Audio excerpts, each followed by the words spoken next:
Ribuan penumpang kapal laut tujuan Surabaya Jakarta ini panik usai kapal KM Umsini milik PT Pelni yang hendak mengangkut mereka terbakar pada Minggu dini hari pukul 4:20 waktu Indonesia Tengah.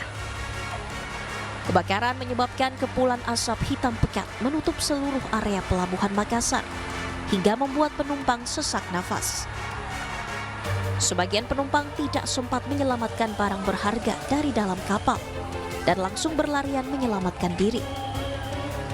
Sumber kebakaran diduga berasal dari percikan api dari motor bantu yang berada di kamar mesin dek. Belasan unit mobil pemadam kebakaran dikerahkan ke lokasi dan api berhasil dipadamkan pada pukul 9:03 waktu Indonesia Tengah. Sekitaran jam 4:16. Terus kemudian penumpang lari berhamburan keluar ya seperti itu? Iya. Ada pemberitahuan sebelumnya dari pihak kapal bahwasanya kebakaran? Ada. Saat kejadian kapal mengangkut 1.677 penumpang dengan tujuan Surabaya, Jakarta, dan Kijang. Para penumpang kemudian diangkut menggunakan kapal pengganti ke masing-masing kota tujuan. Sementara itu penyebab pasti terjadinya kebakaran hingga kini masih diselidiki. Dari Makassar, Sulawesi Selatan, Syahrul Adiaksa, iNews melaporkan. Halo pemirsa, demikian tadi berita pilihan iNews Sore bersama saya Syafaati Suryo yang akan menyampaikan informasi menarik dan terbaru selama 1 jam ke depan. Pemirsa, aksi bela Palestina hari ini digelar di kawasan Patung Kuda, Jakarta. Sejumlah dukungan disampaikan agar genosida di Palestina segera dihentikan.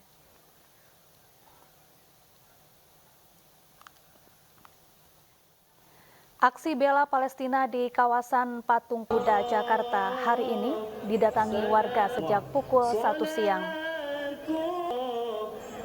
Aksi diselenggarakan oleh Aliansi Rakyat Indonesia Bela Palestina, masyarakat umum, mahasiswa, serta sejumlah organisasi Islam. Aksi ini bertemakan bermiliar dukungan untuk Gaza dan Palestina. Massa prihatin dengan serangan Israel di pengungsian Rafah, di mana serangan ini menelan korban jiwa yang didominasi kaum perempuan dan anak-anak. Peserta aksi mengajak semua pihak bersatu untuk memboikot produk-produk yang terafiliasi dengan Israel.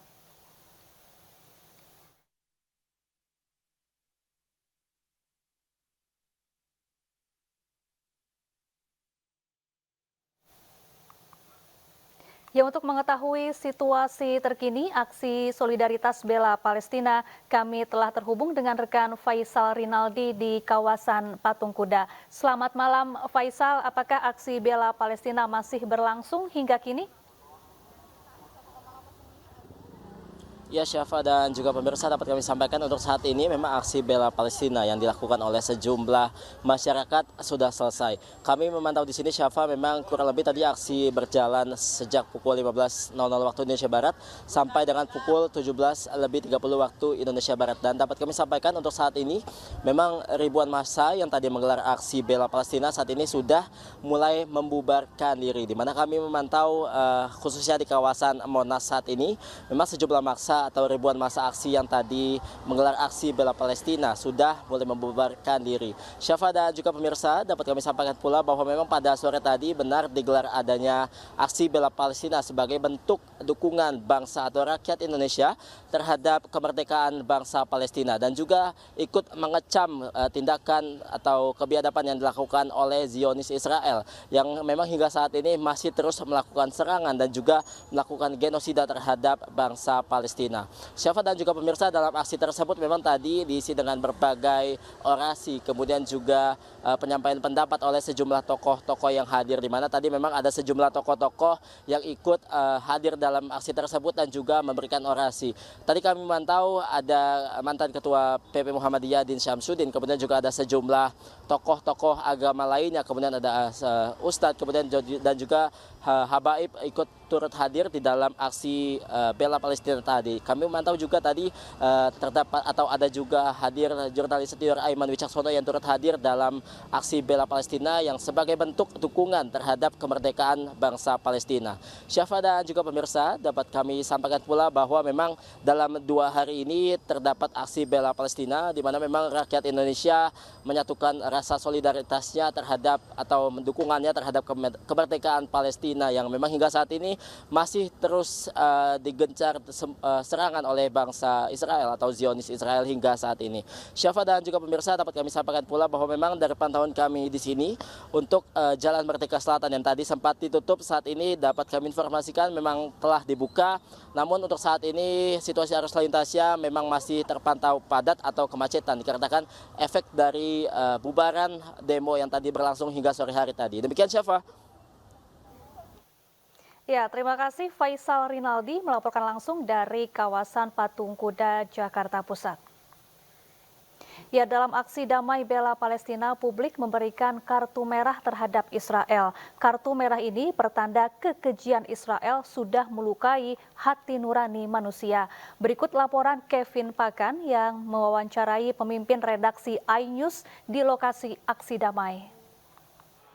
Ya pemirsa, ribuan warga padati Bundaran Patung Kuda Jakarta untuk menyuarakan aksi bela Palestina. Seperti di belakang saya saat ini, ribuan warga terus datang ke Bundaran Patung Kuda untuk menyuarakan dan juga memberikan semangat dan sholawatan untuk masyarakat Palestina untuk bisa bebas dari serangan Israel.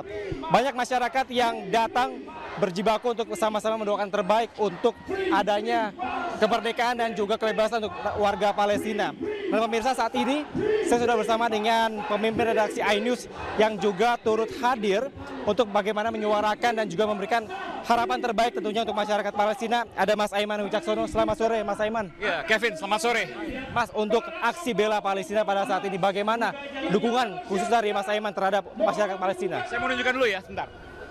Ya, lewat teman-teman ada kartu merah yang kemudian dibawa oleh para peserta aksi hari ini. Ini merupakan kartu merah yang diberikan kepada Zionis Israel untuk segera menghentikan agresi militer mereka. Karena kita bicara sekarang bukan soal agama tertentu, bukan bicara soal kelompok tertentu, tapi ini bicara soal kemanusiaan. Sekali lagi, saya garis bawahi kemanusiaan. Kenapa? Karena sekarang di Palestina, terutama di Gaza ya, khususnya di Gaza Tengah, itu kemudian air saja susah. Jangankan makanan, jangankan tempat tinggal, belum lagi bom-bom yang kemudian terjadi di sana.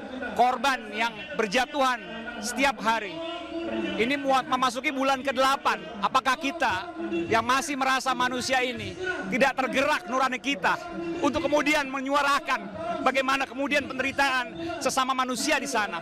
Sekali lagi, ini merupakan gerakan kemanusiaan harus kita gulirkan sampai kemudian dihentikan agresi militer tersebut. Karena ini merupakan saudara kita sesama manusia dan kita punya kewajiban untuk mengingatkan negara-negara dunia agar segera menghentikan agresi-agresi militer tersebut. Dengan ada seperti ini tentu sekarang tidak ada sekat, tidak ada batas. Kita bisa mengirimkan pesan ini dalam hitungan detik lewat media sosial dan saya yakin saudara-saudara kita di Palestina juga mengetahui aksi ini. Dan aksi ini juga kan bukan hanya hari ini, kemarin kita lihat di beberapa daerah, hari ini juga di beberapa daerah, dan hari ini sore ini dilakukan di Jakarta. Saya lihat ini di Jalan Medan Merdeka Selatan, Tamrin dan sekitarnya sulit untuk berjalan, dan ini menunjukkan bagaimana kemudian kepedulian para peserta aksi ini terhadap nilai-nilai kemanusiaan, dan ini harus terus dipupuk untuk Palestina, untuk Indonesia, dan kita berikan nurani. Ingat, kewajiban pertama jurnalisme adalah pada kebenaran. Kemudian dia mengabdi kepada masyarakat, warga, dan kemanusiaan. Oleh karena itu nilai-nilai yang kemudian kita pegang, ini sejalan dengan apa yang kita lakukan hari ini. Dan ini perlu kemudian untuk didukung bagaimana kemudian rasa kemanusiaan itu harus dibela demi kebenaran.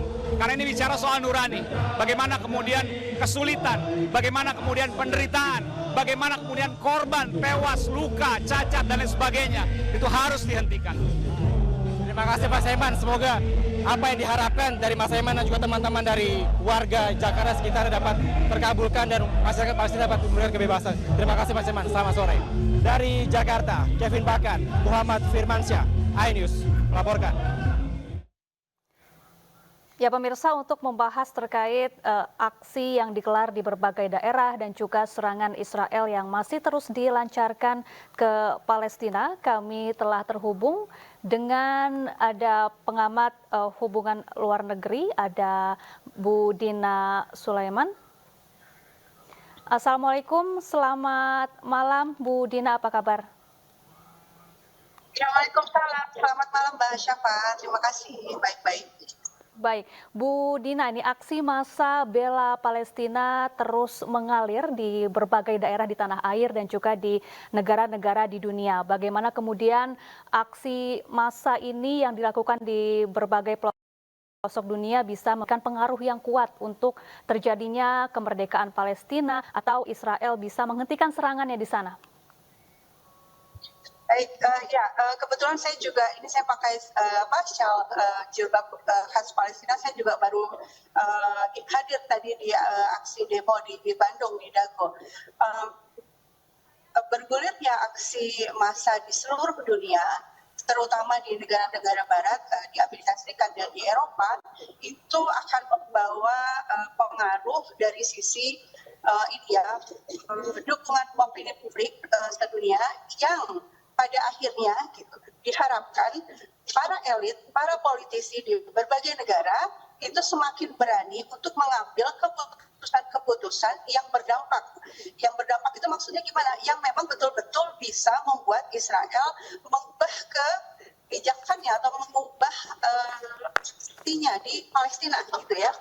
Jadi misalnya kalau contoh kasus di Amerika Serikat, itu Amerika Serikat sampai sejauh ini masih terus memberikan dukungan penuh tanpa syarat kepada Israel, terus menyuplai senjata, menyuplai bom ke Israel.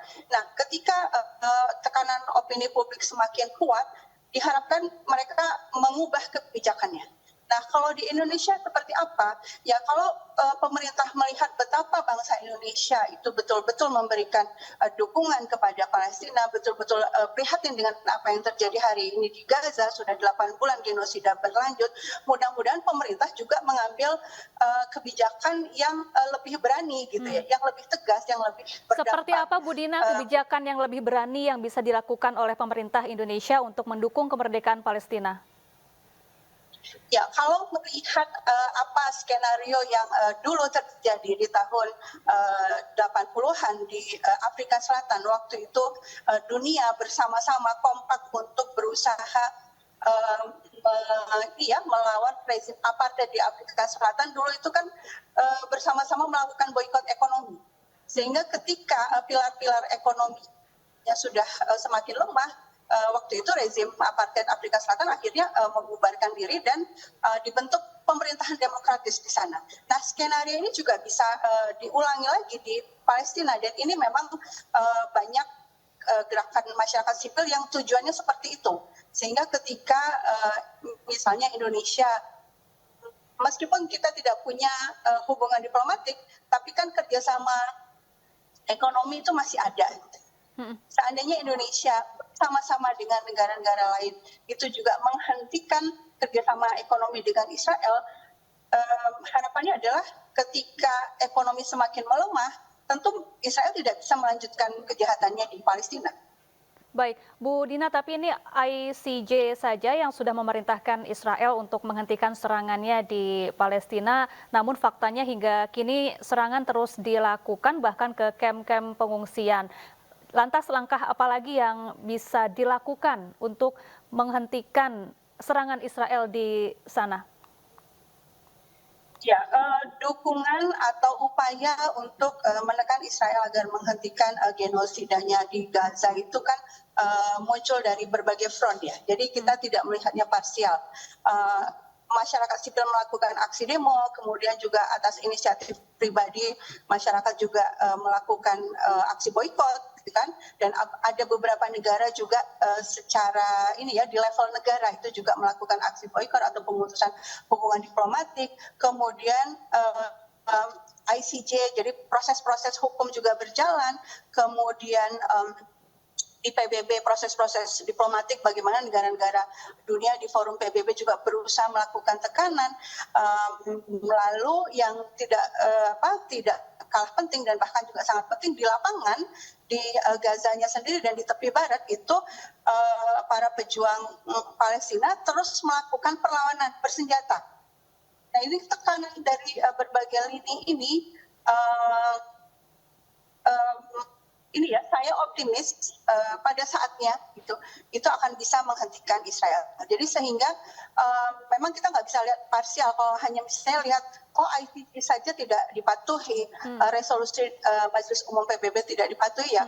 Kalau parsial memang seolah-olah tidak ada jalan keluar. Tapi kalau kita lihat secara komprehensif betapa perjuangan membela Palestina itu ada di berbagai front, nah itu kita bisa optimis. Baik, terima kasih Bu Dina Sulaiman, pengamat Timur Tengah, telah bergabung bersama kami di iNews Sore. Semoga Palestina bisa mendapatkan kemerdekaannya. Terima kasih. Ya. Pemirsa, Saka Tatal, terpidana kasus pembunuhan Vina dan Eki yang kini sudah bebas, akan mengajukan peninjauan kembali terhadap kasus yang menimpanya. Langkah ini dilakukan menyusul banyaknya kejanggalan dan fakta baru dalam kasus pembunuhan Vina dan Eki. Melalui kuasa hukumnya yang diwakili 5 advokat dan dipimpin Farhad Abbas serta Krisna Murti, langkah peninjauan kembali dilakukan menyusul adanya kejanggalan dalam kasus pembunuhan Vina dan Eki. Apalagi sejumlah saksi banyak yang mencabut keterangannya di pengadilan, dan ini membuktikan adanya ketidakkonsistenan para saksi begitu kasus ini mencuat kembali. Selain melakukan peninjauan kembali, kuasa hukum Saka Tatal juga akan melaporkan para saksi yang sudah berbohong di bawah sumpah ke polisi. Akan melaporkan saksi-saksi yang berbohong itu. Ya, sepakat. Saksi yang berbohong kita laporkan, ya. Walaupun mereka mencabut, sekarang udah. Peggy Setiawan yang diduga menjadi salah satu pelaku pembunuhan Vina dan Eki menjalani tes psikologi di Polda Jawa Barat selama 2 hari. Di hari pertama, Peggy menjalani pemeriksaan selama 6 jam.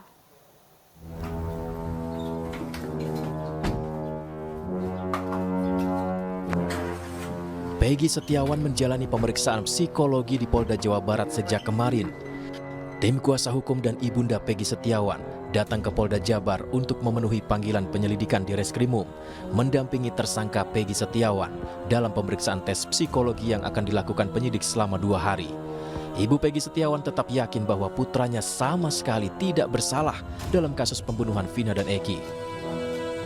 Peggy menjalani tes psikologi selama 2 hari, di mana kemarin Peggy telah selesai menjalani tes pertama selama 6 jam oleh psikolog yang didatangkan penyidik di Treskrimum Polda Jabar. Usai menjalani tes psikologi di hari pertama, tersangka Peggy Setiawan alias Perong langsung dibawa kembali ke ruang tahanan di Polda Jawa Barat. Proses tes psikologi sendiri dilakukan selama 6 jam. Selama tes, pihak keluarga hanya dapat melihat dari luar ruangan. Ya, untuk mengetahui pemeriksaan psikologi yang dilakukan oleh Peggy Setiawan, kami telah terhubung dengan kuasa hukum Peggy Setiawan, ada Ibu Sugianti. Selamat malam, Bu. Ya, Ibu Sugianti, bagaimana jalannya pemeriksaan psikologi yang dijalani oleh Peggy Setiawan pada hari ini? Apa perbedaannya jika dibandingkan dengan pemeriksaan yang dijalani pada Sabtu kemarin? Pemeriksaan pada hari ini berjalan lancar dan cukup lama juga. Pada hari ini itu adalah tahapan terakhir, karena kemarin itu psikologi bilang kan ada 5 tahapan. Kemarin dilakukan baru 4 tahapan dari jam 11 sampai jam 6 sore, dan hari ini adalah 1 tahapan terakhir, tapi ternyata lebih lama selesai, baru selesai tadi jam 6 sore juga dari jam 11 siang. Apa dasar pemeriksaan psikologi ini, Bu, yang disampaikan oleh pihak kepolisian kepada Anda, Bu Sugianti?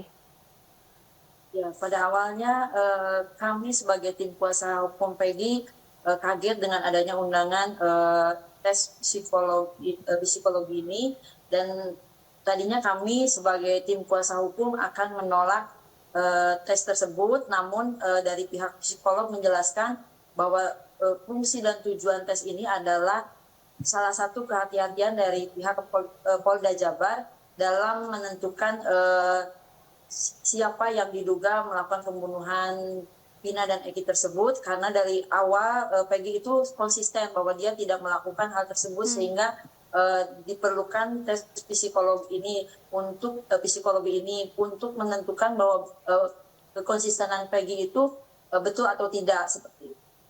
Baik, setelah pemeriksaan psikologi yang dilakukan selama 2 hari ini, kemudian apa lagi agenda yang dilakukan oleh pihak kepolisian terkait pemeriksaan terhadap Peggy Setiawan dan juga saksi-saksi lainnya?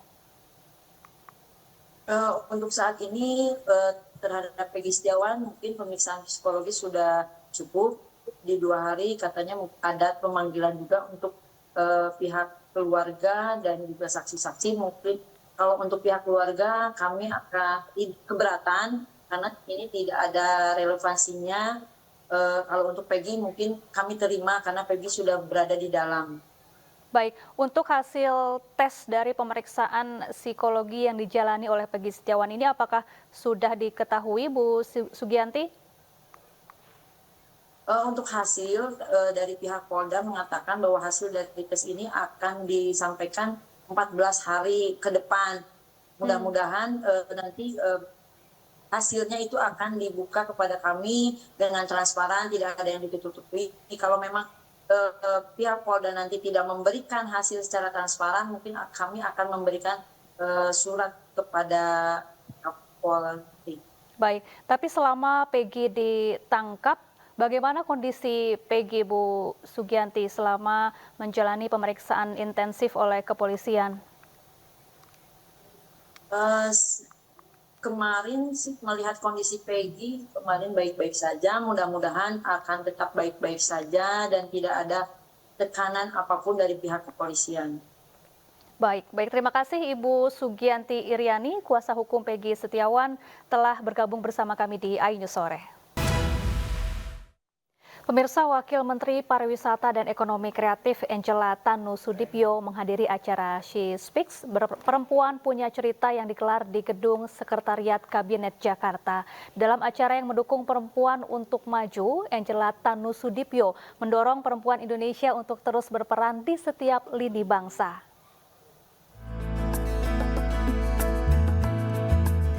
Staf khusus Presiden Joko Widodo bidang sosial, Angki Yudhistia, menggelar acara She Speaks yang mengangkat tema Perempuan Punya Cerita. Digelar di Gedung Sekretariat Kabinet, acara ini dihadiri Womenparekraf Angela Tanusudibyo. Acara ini membahas peran perempuan dalam pembangunan dan perempuan dengan disabilitas menghadapi tantangan ganda kehidupan. Angela Tanusudibyo yang juga Wakil Menteri Perempuan termuda dalam Kabinet Indonesia Maju mendorong peningkatan representasi dan partisipasi perempuan terus digalakkan untuk Indonesia yang inklusi. Kenapa ini penting? Karena dengan ada representasi, dengan ada partisipasi, maka kita bisa menciptakan role model yang baru yang menjadi inspirasi perempuan yang lain. Kita bisa menambah jumlah dari mentorship yang bisa saling membantu untuk saling memberikan mentorship. Kepemimpinan perempuan dalam pemberdayaan politik dikaitkan dengan pembuatan kebijakan yang jauh lebih inklusif dan yang mewakili keprihatinan berbagai aspek dari keluarga, perempuan, serta etnis dan ras minoritas. Dalam acara She Speaks juga diluncurkan electronic book milik staf khusus Presiden bidang sosial Angki Yudhistia yang berjudul Menuju Indonesia Inklusi. Tim Liputan iNews melaporkan. Pemirsa, tingginya angka demam berdarah di Jawa Timur memantik Enesis Group berkontribusi menekan angka DBD dengan menggelar program CSR pencegahan demam berdarah Denggi. Program dengan tagline Desa Bebas Nyamuk, Keluarga Sehat dan Bebas Gerak dipusatkan di Balai Desa Wuringin Telu, Kecamatan Puger, Jember.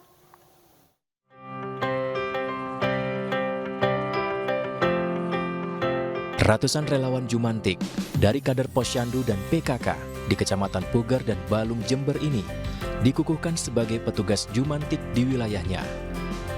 Namun sebelum pengukuhan, para relawan ini diberi penyuluhan tentang pentingnya melakukan 3M+, yaitu menguras, menutup, dan mendaur ulang, juga mengoleskan lotion anti nyamuk Sovel. Karena demam berdarah tidak memandang jenis kelamin maupun profesi, sehingga perlu kewaspadaan dan kehati-hatian bersama. Para kader ini juga diberi game-game segar agar saat menjalankan tugas sebagai jumantik kelak, mereka melakukan dengan baik dan bertanggung jawab. Dalam kesempatan ini, Bupati Jember hadir untuk membuka program CSR dengan didampingi oleh Enesis CEO Aryo Widiwardono dengan membunyikan sirine.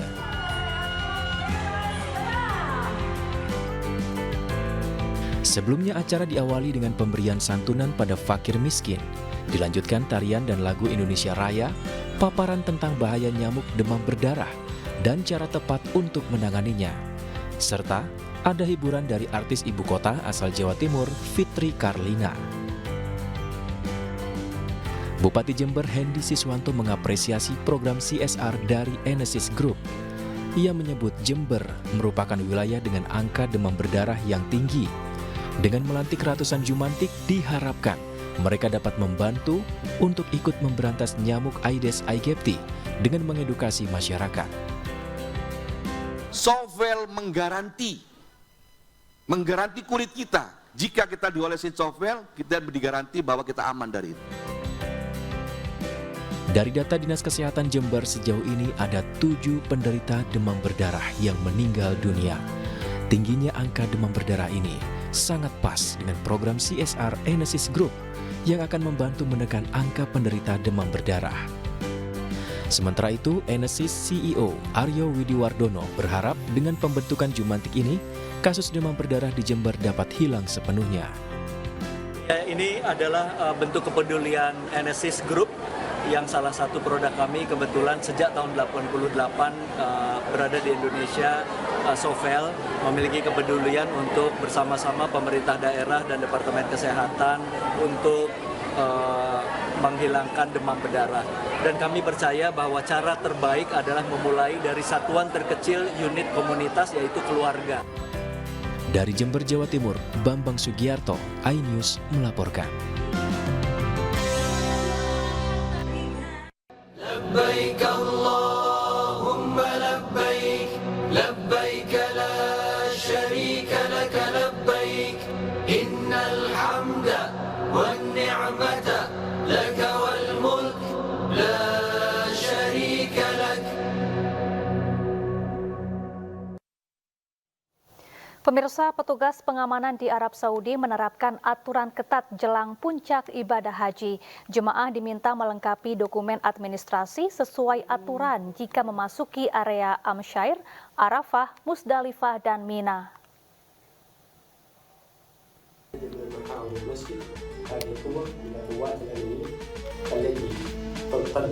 Pengamanan intensif dan ketat diterapkan jelang puncak ibadah haji di Mekah, Arab Saudi. Pemerintah telah menyiapkan gugus tugas demi kelancaran ibadah haji 2024. Gugus tugas merupakan gabungan Angkatan Darat dan Udara Arab Saudi, Angkatan Khusus, Angkatan Pertahanan Sipil Haji, dan Paspor Kontrol. Gugus tugas berkolaborasi dengan banyak pihak mulai dari lintas kementerian, masyarakat umum, tenaga medis yang disebar di Mekah dan Madinah.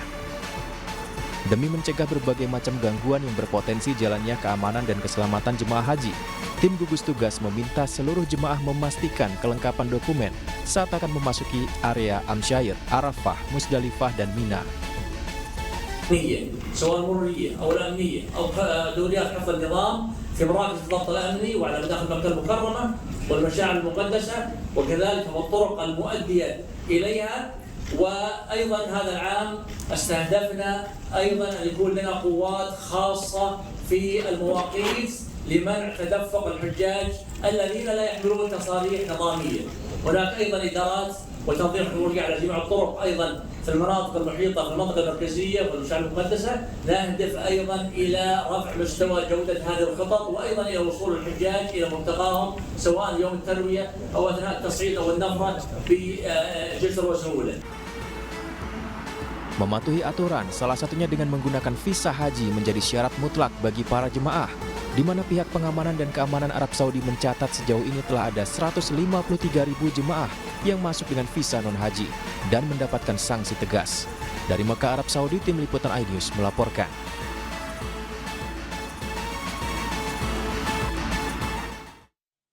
Pemirsa, sebanyak 283 jemaah calon haji kloter 64 asal kota Cilegon, Banten diberangkatkan ke Mekah.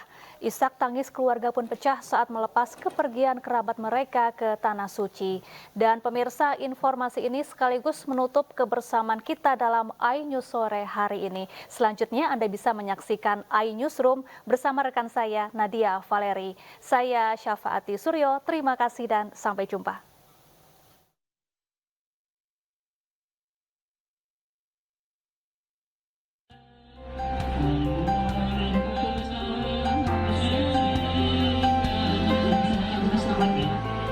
Suasana haru mewarnai keberangkatan haji asal kota Cilegon, Banten. Isak tangis kerabat pecah saat melepas kepergian keluarga mereka ke Tanah Suci Makkah. Menurut salah seorang kerabat jemaah haji, Naimi, dirinya terharu melihat keluarganya bisa berkesempatan berangkat menunaikan ibadah haji tahun ini. Terlebih, jemaah sudah menanti keberangkatan selama 12 tahun lamanya. Terharu. Kenapa bisa terharu, Pak? Karena momen langka. Ya. Tentu tahun depan ya, keberangkatannya selamat sampai balik lagi dan mendapat predikat hajinya mabrur. Sedikitnya sebanyak 283 jemaah yang terdiri dari 155 jemaah laki-laki dan 128 jemaah perempuan dalam kloter 64 gelombang kedua asal Cilegon, Banten diberangkatkan untuk menunaikan ibadah haji tahun ini. Wali Kota Cilegon, Heldi Agustian, melepas bis membawa jemaah haji dan petugas haji. Heldi berpesan agar para jemaah selalu sehat dan dilancarkan dalam menunaikan ibadah haji. Kota Cilegon hanya memberangkatkan 2 kloter jemaah haji tahun ini, di mana kloter pertama sudah berangkat sejak pekan lalu dan saat ini sudah tiba di kota Mekah. Warga berharap para jemaah haji bisa selamat dan kembali ke rumah dengan sehat serta menyandang predikat haji yang mabrur. Dari Cilegon, Banten, Iskandar Nasution, iNews melaporkan.